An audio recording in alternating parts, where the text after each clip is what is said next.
Well, good morning.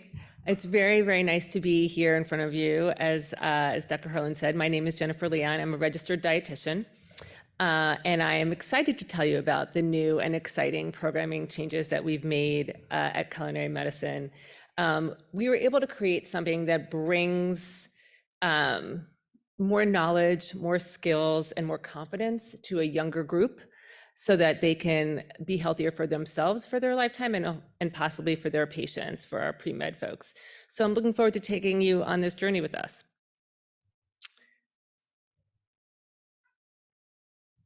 I have no conflicts of interest. And I'll go through our session plan so you know where we're heading. So I'll tell you a little bit more about myself, although that was a lovely introduction, thank you. And then I'm going to follow the advice of my journalist friends, which is don't bury the lead. Now, you've already heard the lead, which is that we have a culinary medicine program for undergraduates. We have an undergraduate class, but I'll tell you about that headline, give you our journey of how we got there, get into a lot of detail, get really granular on that, and then be happy to answer your questions. Oops, there we go. So my background. So like many people, this was a career change for me. I originally moved to Washington, D.C. after undergraduate, expecting to work in government. I had a degree that was in public policy, and I imagined I was going to go to government and make my mark and make things better. And I ended up at a nonprofit that consulted to government agencies and learned a lot about the different agencies in government. And I learned some really important lessons. One is that bureaucracy moves too slowly for me, and I like to make change happen right now. I am an impatient person about making things happen, and I realized that a career in a place that was designed to run the gears kind of slowly may not fit my personality traits. So I definitely did no Myers-Briggs or anything like that in undergrad.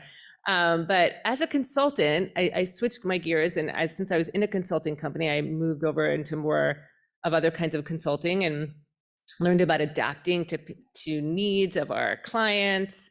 You could hear myself, I almost said patient, right? So changing to adapt to the needs of our clients and presenting to them what they need in the way that they needed it, and doing it rapidly in a way that would work for the situation at hand. Skipping past to why I no longer wanted to be a management consultant, I thought about switching careers and really thought about my love of cooking and really considered being a chef. I went to cooking classes, I went to professional cooking classes, I assisted professional cooking classes and quizzed my chef mentors about their lives and realized it wasn't exactly the match, right? The lifestyle might not be what I wanted, but I really wanted my career to have something to do with food. And through some health challenges in my family and myself, I learned a lot more about dietitians. Took my first class and the stars aligned. I figured it out. This is what I wanted to do. I could immediately help people. I could make change now. I could create nutrition education programs. I could create flyers. I can create materials. I could help people right now. And so I thought about how I could incorporate still cooking with my nutrition. And so as I got to the GW Cancer Center, I had a nutrition club and we talked about food, we made food, and I used a kind of a food first focus when I was trying to help my patients in the Cancer Center and in survivorship. So I did love working at the Cancer Center, but when I learned about culinary medicine at GW, I found ways to slowly get myself in there and eventually get pulled all the way in. So my heart was definitely in the exact right spot. So I'm learning and teaching about nutrition and cooking every single day. So that is my background on how I got to here. Oops. So the headline. So I want to tell you a story about how we got here. GW Culinary Medicine launched the undergraduate course in 2023, in spring of 2023. I'll review that story behind the heading. So what are the 5 W's and the H, why it matters, and then we'll get into the nitty gritty. So who created this course? So the course was literally conceived of by a few folks, Dr. Harlan, Carrie Dotson, our Director of Operations and Executive Chef, and myself. we conceived of the idea, it wasn't we, I can't say that I did, but I was there in an early meeting, worked internally to get approvals all the way through, up and down through GW, created that 15-week plan, the syllabus, the readings, the projects, figuring out the textbook, and guest speakers and all of that, and ran the class in the spring semester of 2023. So where did we do this? You may not know that GW has a new teaching kitchen that launched in November, December of 2022. So we didn't even really have everything unpacked by the time this class started, January 17th. We were still figuring out where things were, how to use them. And so we were able to put all this together in our brand new space, which was amazing. Structurally, this is located within the School of, sorry, I forgot to go forward. Structurally, this is located in the School of Medicine and Health Sciences. So, and there's a really important reason for that. Number one, that's where culinary medicine is housed at GW. We're within the School of Medicine, obviously. And also it sends a message about what this class is, right? It's not just a cooking class. It's a cooking class that's based in science, structurally based in science, and designed to help with nutrition in a clinical way. But it is food focused and food first. So we began this process again in the summer of 2022. The class runs once a week for a full semester, for 15-week semesters, and it's 2.5 hours per class. And so why did we do this? What was the reason, right? Number one, as I said, it's really exciting to think about expanding the reach of culinary medicine, to teach students, from an earlier age, how they can be healthy for a lifetime. I was thinking about that quote we heard yesterday about, I think it was part of the elevator speech, about how much of a percentage of our health problems have to do with nutrition. If you think about that, if you can start earlier and reach a broader audience, how much power that is, right? How gratifying is that?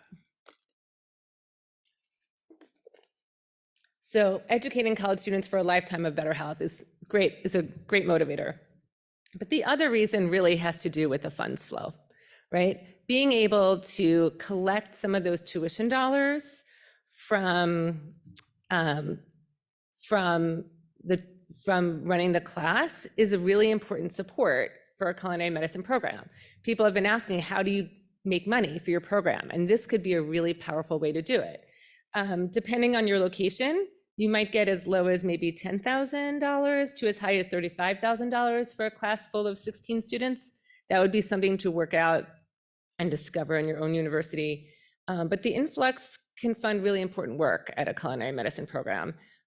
Probably not to replace other sources of funding, but definitely a significant portion of a budget could be made through culinary medicine undergrad. So how did we do this? So we'll get a little bit more into the details of this journey. How did we get to this point in our program? What happened at GW Culinary Medicine to make us ready to take on this kind of a challenge? What is the process to create this new course? What did we include in the curriculum? What did we learn from the process from ourselves and also from our student feedback? And would we recommend you to do this? Spoiler alert, yes.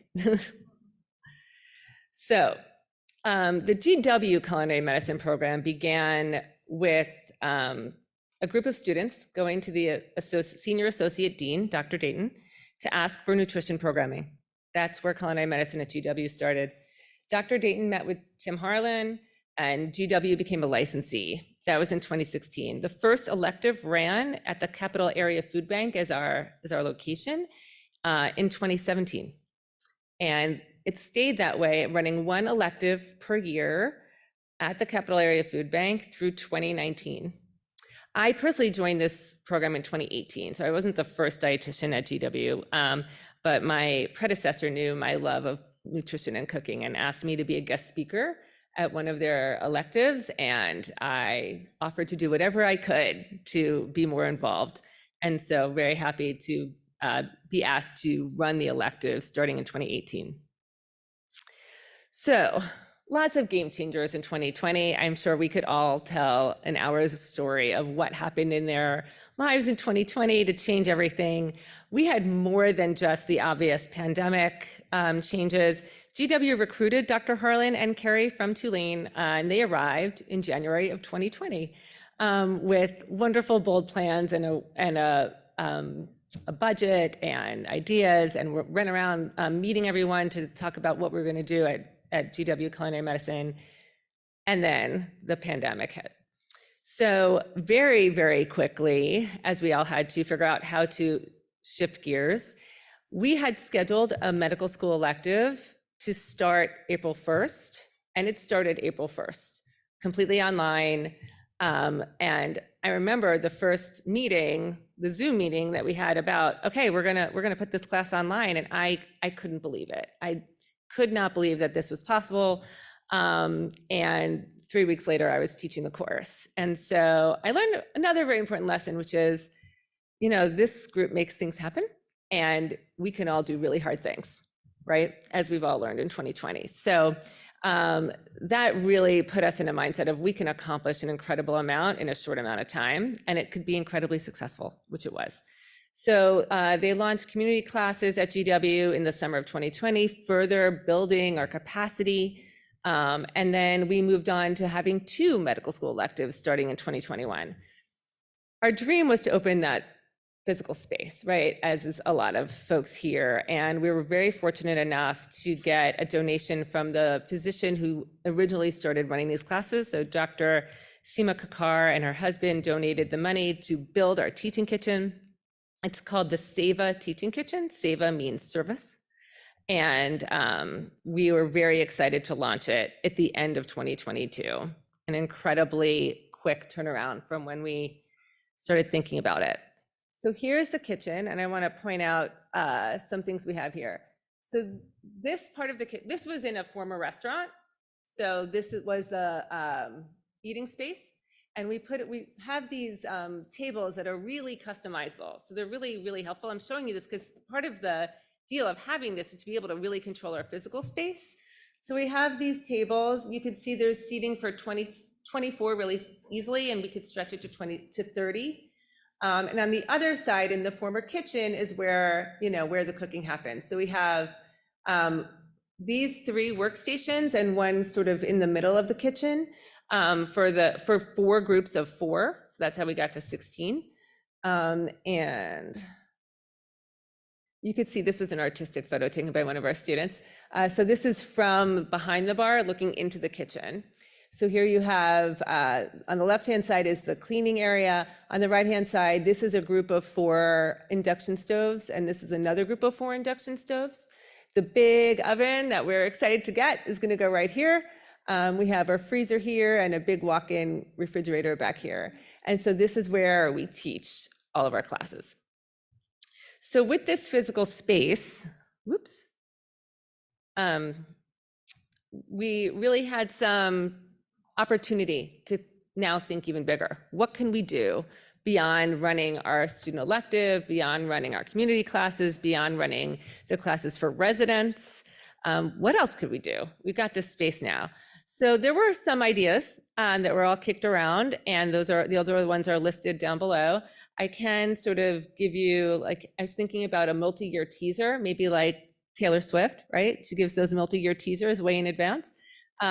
Maybe one of these topics will be a conference topic in the future, because those are the other ideas we didn't yet put into practice, but I have a feeling we might be hearing more about them. So there's your teaser. But the undergraduate course was the one we decided to go after first. So as you know, our meetings began in the summer of 2022. Skipping forward, the course opened in the courseware system. So it went from conception to going into the courseware system over the winter holiday break. And we filled the class by January 17th. So how do we do it? The first thing that happened is that we got a list of who does what in terms of getting a class launched administratively at GW. So we have, the vice provost not only gives final approval, but also met with us to begin with, which I'll tell you about in a moment. We had the names and the phone numbers of everybody that had a hand in administratively getting the course from conception to reality. You can imagine the levels in making each one of these things happen through all of those folks. So Dr. Cheryl Beal really had a huge hand in this. She's a senior associate provost in academic planning and assessment. And when Dr. Harlan reached out to her, she was immediately receptive, which is just a huge bonus. She quickly offered us a lot of wonderful guidance. She was the approver, so she also was part of the process, giving us the stuff and seeing how we were going to build it, helped her to approve it quickly. We worked backwards from her. She gave us an understanding of the structure of a class, which I will go through, what needed to be in the syllabus documents, how do you build a class, what needs to be included, and literally how to get it all approved. She gave us that. She gave us this chart. So very, very important meeting. So this is what we learned. In a 15-week semester, there's 37.5 hours of work required for each credit hour. And so I'll go through this, but you could imagine with all of these numbers, we worked backwards to figure out, okay, we need to fill this much time in this much class. What are we going to fill it with? So that's why all of this was so crucial. So each hour required 50 minutes of direct or guided interaction, plus 100 minutes of independent learning per week. Any kind of research papers and projects or a take-home exam that are due during the exam week would count as the 15th week. So we definitely planned for that. And we were aiming for this 3 credit hour class. So it required 150 minutes of direct instruction, which told us how long to run the class for, how much independent learning for a total, and gave the amount of hours for the whole semester. And that is how we work backwards to get to building the class. So it started with brainstorming. Literally, this is our brainstorming document, so you could see where it started. So this is just some thoughts that we had. Maybe we'll use some of the community modules. Maybe we'll have a literature review project. We definitely wanted to focus on Washington, D.C. food policy, food resources, incorporate a shopping trip. We wanted to talk about barriers and food insecurity. We wanted them to have some projects independently in a group project, a little independent project, and have guest speakers. Further brainstorming, other ideas we wanted to include some basic nutrition and concepts, how to read a scientific study. We thought it'd be really important to try and catch these students where they are about understanding how to read and know what is science and what is pseudoscience, right? We thought this would be a great place to catch them in between their Instagram feed. What of what they're watching is real and true. And so those are just some ideas of what we were considering. From there, we took what we learned about how to build a syllabus and then created, which I'll go through in detail, what was in the syllabus, but then what happened. The course code actually ended up being really important, and I don't want to skip by it because it seems trivial, but where the course gets coded in university can help direct the funds. So immediately we were not able to get it into the School of Medicine, and we ended up with a university, just a general course code. By correcting that for the second semester, will, I think, improve a little bit our funds flow. Excuse me. So we did the best we could. It certainly wasn't all perfect, and that was one of the ways we did already change it for the second semester that will run the class. Some other questions, some other information we got after we submitted the initial syllabus into CourseLeaf was feedback. What should be included, what should be discluded. Dr. Beal was really helpful in that. We had a big discussion about whether it should be pass, fail, or graded. It was a big discussion. Decided to be a fully graded class. And when should we offer this class? So a lot of these students that we were planning to market to were pre-med. So we really looked at when are their classes being offered? When are they already going to be busy? So then when could they take this class? So we really thought about placing it at a time where the students that we were aiming towards could take the class. Okay. So So it's in the School of Medicine. I already discussed the purpose of that. We really wanted this Food First class to have that research and science foundation meant to help students in their lifelong journey of nutrition, but it also is a beginning of training for future medical students, for dietitians, for chefs, for allied health professionals. This was maybe their first class of this. So having it found in the School of Medicine was important. Also, it caused us to have a really important discussion around marketing, because undergraduate students are not looking for classes for themselves in the School of Medicine. So how are we going to let them know that this exists? Where are they going to find it when they go to register? So we contacted the undergraduate directors of advising. We told them we wanted to market to pre-med, School of Public Health students first, and that went perfectly. They sent out an email over winter break, and students transferred some classes and ended up in our class. After that, it was word of mouth. So we had a bunch of public health and pre-med students, but also some others that heard about it from their friends. So the course description, the official course description is that students will learn practical skills to apply nutrition concepts to impact their own life and those around them through culinary medicine principles. Includes hands-on cooking classes, lectures, guest speakers, and field trips. So that's what the students were able to learn about when they considered taking the class. Some important details. We said it's not restricted to any year in school. It could be open to freshmen through seniors. There were no prerequisites or co-requisites. We didn't say that you had to have a recommended background, and we provided some learning outcomes that they could plan on achieving. So here's the syllabus, and I will go through it, maybe not focus on every single day, but just give you an idea of what was in our syllabus. Really important, we were trying to be very clear that the course includes hands-on cooking classes, lectures, guest speakers, field trips. We will talk about basic nutrition concepts, evaluating research, recipe development and modification, food security and barriers to healthy eating, inflammation and an anti-inflammatory diet, food allergies and intolerances, and food policy.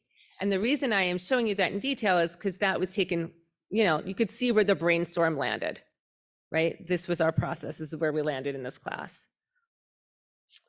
The audience is for all undergraduate students who are interested in learning about improving their own health and culinary skills, nutrition literacy, and/or health, and for students seeking careers in medicine, health, and nutrition.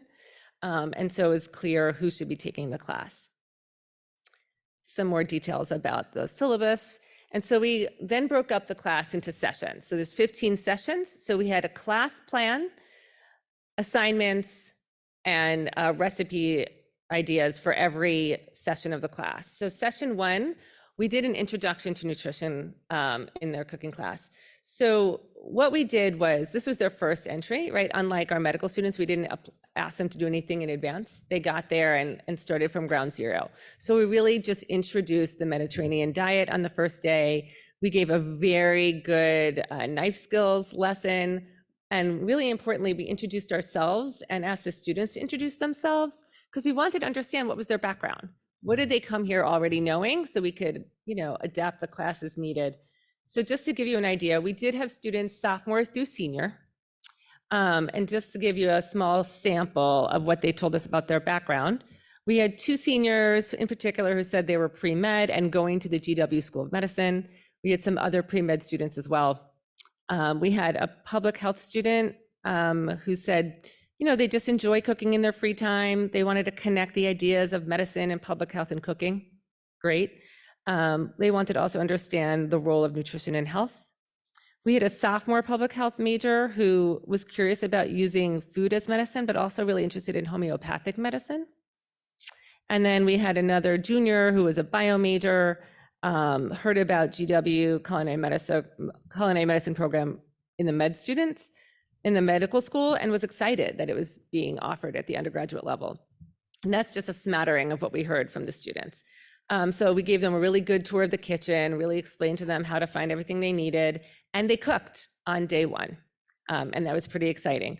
What we learned very quickly about the students and the cooking, the undergraduate students, is that they were much more cautious than the medical school students. My experience of our medical students is they jump in. They see the recipe, they're in, they're jumping before I've even finished the knife skills. Undergrads were very different. They really took their time after we did it, and I had to think about like, do I even know where to start? I don't know where to start. So we learned that we have to adapt what we plan each day. We had a session plan that included a little bit more than we could achieve. So that was one of the important things we learned. On the second day, we again reviewed the Mediterranean diet because we quickly realized that they may not have retained what we told them in the first day. We did assign articles and chapters in the textbook. And we did what normally is done in the first day of the culinary medicine elective, which was the pasta 4 ways, right? The meat and veg, meat and lentils, all lentil, the pasta sauce we heard about yesterday. And so that was day 2. On the third day, we talked about research. And so I kind of alluded to this already. We really wanted the students to be able to understand how to read primary research. And so on this day, we had some research professionals come to speak. We had a librarian from GW come and talk about how to use the various systems that we have at GW, how to run a PubMed search, how to use search terms, how to add search terms together, how to save your search. And most students had not learned this skill yet, and we had a lot of seniors, so that was really eye-opening for us. We did talk about how to read a research paper, how to identify who are the authors, what are their biases, what is the funding, what are the results, what are the conclusions, and what are some areas that we thought maybe were a little weak in each article. And so we talked about that all that day. The other guest talked about the overview of the dietary guidelines for Americans, went over the history, the topic areas, the current guidelines, and its impact on government programs and public health. And she is one of the people who evaluates the science for these guidelines in Washington, D.C. So one of the really exciting things about living in D.C. is we have access to folks who are actually making this policy. And so that was really exciting for us to be able to offer. Okay, so in session 4 is another cooking class. We went over digestion, absorption, and metabolism. We used Chef Barbara's amazing gastrointestinal tract video, where I like to say, understanding how food gets digested from tip to tail. And so the students watched that video, and we made pesto pasta with chicken and white beans, black bean burgers, balsamic marinated mushrooms, Asian peanut tofu, sesame ginger broccoli, and quick red beans and rice. Lots of basic skills still being taught, lots of still reviewing how to hold the knife, still a lot of knife skills. We did have some students who really were quite comfortable in the kitchen, but most were not. And so we were reviewing that a lot throughout our time. So here's a picture of some of our students in class starting to get comfortable with each other and with the kitchen and making some really beautiful food. Session 5, we talked about myths, fad diets, supplements, and controversies. Again, this was a cooking class. They had preparation to do at home, which was the textbook. They did have a quiz to complete before every single class. We had an idea that we might ask them to do a blog post and have to respond to each other, but we quickly realized we didn't have the time to review that blog post because we were still developing elements of this class. It's something we might try to do in the future, but we didn't want to assign them too many things that we couldn't actually look at. So that we didn't end up doing that. The recipes they made this day were the marinated shrimp skewers, creamy grits, grilled scallions, green goddess salad, and a Moroccan spiced tofu. I could say that by about the middle of the class, the students were really feeling comfortable in the kitchen, the middle of the course, right? It took a while for them to really know where things were, understand the flow, understand the timing, try and get things done on time, really having their knife skills down. So that's how long it took for us with the undergrads. Session 6 was a field trip to the Giant grocery store. For those who are not from the DC, Giant is not an adjective. That is the name of the grocery store chain. In fact, it was not a very giant store at all. This was an urban Giant located on the metro so that our students could get there. So what happened there is they're broken up into groups, and the dietitians who work for Giant took them on tours of the store. And there was some typical things you might expect from a tour store, and also the explanation of the star system at Giant. Giant loaded most of their products into this system to be able to help shoppers identify what would be considered healthy. There was a lot of raised eyebrows by our students, wondering why some things had the star and some things didn't have a star, and why did this have 3 stars and why did this have 2 stars, which actually was perfect, because we really got to think about, no matter what you're looking at, no matter where you're thinking it's coming from, use your own understanding of nutrition and health to evaluate whether or not you agree, right? If you guys are going to be the doctors, the dietitians, the public health workers, you can think about whether or not this information being offered by a biased source is the best information possible. Is it helpful? They all said, yeah. Was it helpful? Was it perfect? It was definitely not perfect. What were the biases behind that? It really opened up a good discussion. We also gave them a project. So after the tour, we gave them a project to go back into the aisles and do some quick little research into different areas. So one group had what we would call investigate the bread aisle. And here were some questions we asked them to look at. How do you know if the items in the bread aisle are WIC eligible? Take a photo for an example. Use the nutrition labels to identify which bread items are whole grains, and how do you know? What other nutrition claims can you identify that were out there on the Giant shelves, and what do they mean? Are they helpful? What is the sodium content per serving of the bread choices, and give a range and some example? Is there added sugar in several bread choices, and how much? Can you find non-gluten alternatives? What is the average price per serving? Visit the bread portion of the frozen section. Can you find any gluten-free options there? What other bread options are there? What is the price difference between the items in the frozen versus the fresh aisle? And what are some of the advantages and disadvantages of the frozen versus fresh, and vice versa, and why? Getting them to start to think about it. What is the cost difference between white bread, multi-grain bread, and whole grain bread? Which of these is most abundant in the store? And what is the best advice you would give to a patient or a family member when choosing bread? We went through all of the sections of the store and created questions like that: meat, dairy, etc., to make this experience a lot more practical and make them think about all of the things that we've been trying to teach them. Oops, sorry about that.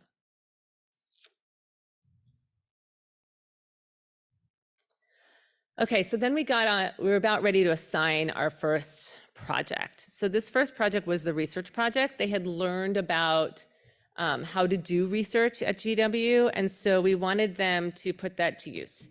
So we asked them to identify a specific trend, a supplement, a diet, a product, a hot topic, or any kind of question or product you've been interested in, or drinking, or taking, or your friend is using. Whatever was interesting to them, wanted them to delve into it, do some research, find some primary source articles, review the study design, the quality of research, the number of participants, the year performed, the funding of the study, etc. Find the flaws and the arguments and the conclusions we can draw.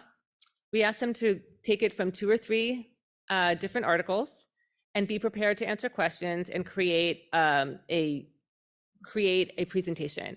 Let us know if the claim that they're investigating is true, or if the product they're looking into is healthy. Is there good, well-substantiated research or not? Is this something that should be harmful and avoided, or would they recommend it? Are the claims they're hearing in public accurate? What would you recommend to someone who wants to try this food, diet, product, etc.? So the students picked a wide range of topics. It was really interesting for us to hear them. One of them was detox diets. What is that, a fad or the future? We asked them about, they researched other things like the effects of sugar on the body, the effect of coffee consumption in type 2 diabetes, very specific. Energy drinks, are they healthy or not? And two of my favorite ones were, one was on yerba mate, which is a South American drink, a drink that is very popular in South America. And the student taught us a lot about how much of this the Argentinian soccer team drank during the World Cup. and whether or not they felt like it was enhancing their ability to perform. That was a really good one. And I think that Dr. Harlan's favorite was on natto, which is a fermented food from Japan with some serious claims on health benefits. So we really learned a lot of all kinds of things, and the students did as well, about how to do research and what you could find from doing your own primary research. Okay, so the next session was on inflammation and anti-inflammatory diet. The recipes we chose were avocado toast, green greeny smoothie, one pot bean chili, loaded sweet potatoes, grilled summer fruit, which, as you could see from our kitchen, we don't have an outdoor grill, but we did buy an electric grill, and it was fabulous. So if anybody wants to know what that was, it was a really good plug-in grill. It works amazingly well. Simple baked fish and gremolata. Session 9 was on food security and barriers. And so this is where we had some guest speakers that were really wonderful and important to us. So this was an important topic for us. There's food insecurity is a topic that we cover a lot in culinary medicine at GW. We had 3 incredible guest speakers. One was Kofi Essel, who currently works at GW, and he helped us define food insecurity and the prevalence of food insecurity in Washington, DC. We had Tariq Sharif, who is a staff member on the DC Food Policy Council, explain to us about food disparities, the nutrition programs offered in Washington, DC, explained how the Food Policy Council worked and why is that important, and how they make food policy, literally to the granular level. You know, do you start with working groups? Do you start with the research, add community action guidelines, find advocates, include research and analysis, and then eventually write the policy? And so really connected what they understood about nutrition to how that could affect policy where they lived right now. And finally, we had a DC Council staff member who talked about how she was a food policy attorney, and she had worked in the federal system and now worked in the DC local system, and talked about the difference and why that would be a good career to become a food policy expert and a food policy advocate. Really good class. Session 9 was about plant-forward cuisine, another cooking class. The students, we talked mostly about how being plant-forward would mean that plant foods would take a center stage while still allowing them to make room to allow to have meat have a supporting role. We talked also that day, some of the research that they did, the reading they did also talked about pigments, antioxidants, and vitamins, and an understanding of tofu. A lot of the students had used it extensively and some had never touched it. So we talked about it. We took the sting out of it. What is it? What is the texture? How do you use it? How does it taste, etc. So then we talked about the next project, and we assigned it. It was called the Barriers Project. And this was a thought experiment. We wanted the students to really think about what are the barriers to achieving your goals in nutrition? What are the different barriers that are out there? Is there whether the barrier might be physical illness or disability, economic, knowledge-based, location-based, etc. We asked them to walk through the issues that a person would have dealing with 2 of those barriers. So really to conduct a whole thought experiment and put themselves in the position of this person who had to overcome these barriers to achieve their nutrition goals.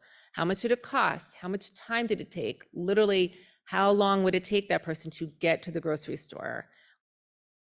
How would they do it? What other resources would that person be able to use in Washington, DC, and how much would that cost? And how would that affect them in being able to achieve their goals in nutrition? And this was simply a paper that they had to turn into us. No presentation.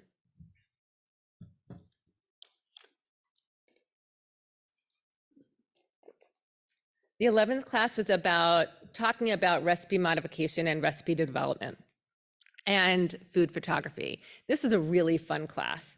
So we have on our staff at GW, Maya Fielen, who is there doing this lecture, who does wonderful work with preparing research proposals, but is also an incredible food photographer. So she was able to get the kids excited about cooking quickly that day, which I kind of feel like we need to move this class earlier next year. Um, and so they were excited because they wanted to make really beautiful food that tasted good, that then they could learn how to take their photos. So we talked about elements of design, using an iPhone camera or a real handheld camera, and showed some tools and tricks of the trade. And you could see here, this is in our front lobby. There's some really nice natural light that comes in.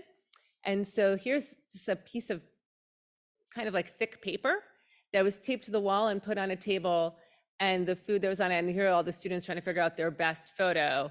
And here's the photo. It looks incredible. This is what you could see behind the scenes. The students had a really good time with this day. We also introduced how to create recipes and how to modify your recipes for their final class, for their final project, which I will get to. So the final paper and presentation is meant to be a culmination of everything that we had taught them. So as a group project, they went into the 16 groups, created groups of 4. So we had 4 groups of 4, and we assigned them a medical condition that they had to think through, use their research skills to research primary research articles about what about this this medical condition would affect the nutrition, and what are the recommendations that have been given for that medical condition. We asked them to consider what diet lifestyle changes this person might incur if they had this medical condition, and create a whole scenario, a whole background story. We asked them to then create a meal that would fit the recommendations that would be given to somebody with this condition, develop a recipe, run nutritional analysis, submit a shopping list to us, so that they would then practice the meal in class one day, and then make whatever changes they wanted, and then do the final in-class meal preparation and presentation to us on the last day. So the conditions that we assigned were dairy-free, high cholesterol, high blood pressure, and celiac disease. So they had a few weeks to think about this and work with their teams. And so in between, we had one more cooking class about food allergies and intolerances. We had them cook ratatouille, pan-seared chicken thighs, eggless chocolate cake, and fish tacos with mangoes. And then session 13 was the recipe development and testing. So they brought their recipe that they had created. We had done the shopping for them. They were cooking with their team to create what they wanted to. And this was a really beautiful recipe using some South Asian heritage recipes that they updated to make a little bit more healthy. And the next day was the final presentation. So we had our students cooking again together with using whatever modifications they made to their recipes, and then wrote their papers and turned them in. Carrie trained them in using nutritional analysis software, so they were able to get a real sense of what was in their recipes. And they used that and their understanding of flavor and taste and cooking methods to create a really delicious recipe. So for example, we had a student who were, they were planning on making something, and they had the dairy-free group, and they were trying to substitute a yogurt in a dressing, and the yogurt didn't work. The substitute yogurt, they didn't work. And so we had to talk with them, like, why do you think you have to have a yogurt in a dressing? Well, they said, we thought we had to have a yogurt to show you could use something that was dairy-free. So we had a learning session understanding, yes, it could be dairy-free with being a vinaigrette. It doesn't have to have a yogurt-based dressing. And that adjusted their whole recipe, because then they had to figure out a different protein. It also would change the amount of sodium and all that. So they really did have to think through changes to the recipes based on the feedback from tasting things and really changing them. We helped students figure out how to make their food taste better. We had one group who decided to roast veggies before it went into a sauce, and so on and so on. So really talked through how to make something taste delicious while also achieving their nutrition goals, which was really the goal of our class. So grading, how did we grade our students? This was a recipe they gave me. they decided, sorry, a picture they gave me. They decided their names were Chef and Cheffer. So that's why it's there. So we had 25% of class participation and attendance, quizzes. We did not do blog posts.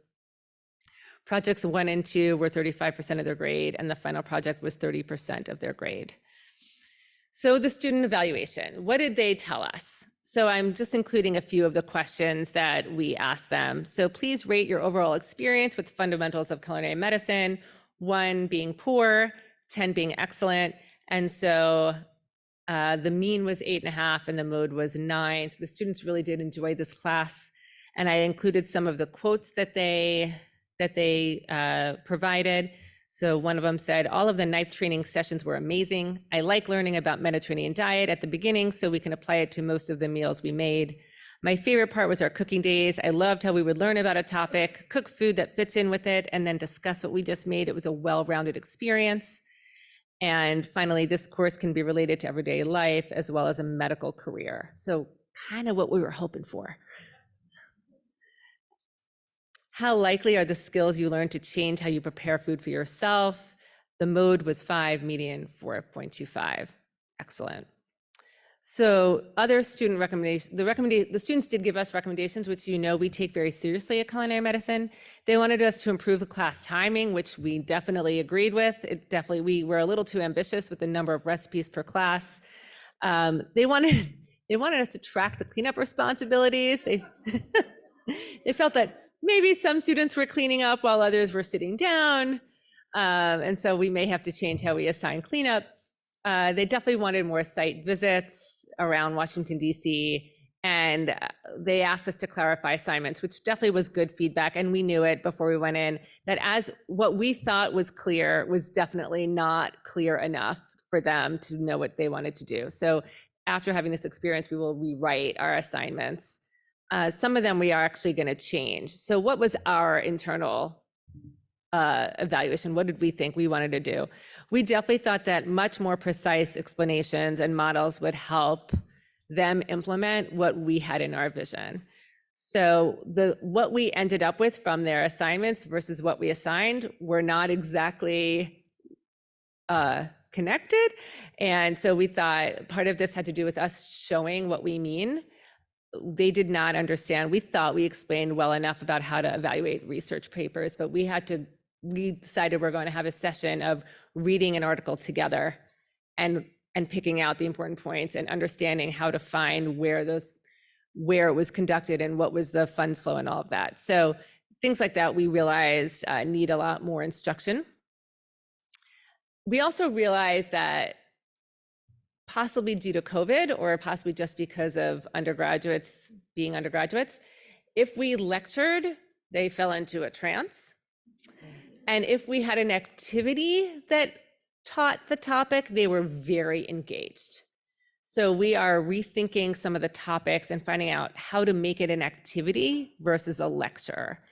For example, Carrie came up with this activity, which I loved. It was about public policy. Where did the public nutrition laws, where did they start in history and what's the history of them? And so we gave them the names of the laws and then we put up on a board years and they had to put when each of those laws were enacted. And then we said whichever group had the most right got to eat first next day. So they were motivated by the most important thing, right, which is good food. And so then they were really interested in finding out if they got it right. So then they learned that lesson. So we realized we have to make a lot more activity-based learning versus sitting down and listening to us talk. So sorry. Okay. We also realized we wanted to modify our field trip. The students had a lot to say about that giant grocery store. So we will change how we do that program. We also realized we have to decrease the number of recipes we do each time. It was definitely aspirational. And we personally had a concern about the writing assignments. And being the first time we taught an undergraduate class, some of the writing we got didn't seem to match the student we knew. And we tried to figure out how to analyze it if it was an AI written paper. We realized this is actually really hard and not something we want to do. We don't want to be trying to figure out if students are using AI. So we are going to figure out how to get the same information transmitted to them with fewer outside writing assignments. And so we have rethought a couple of the assignments to something else, which I will show you. What is my end time? Oh, sorry. All right. Should I cut it down? Okay. Sorry, guys. Okay.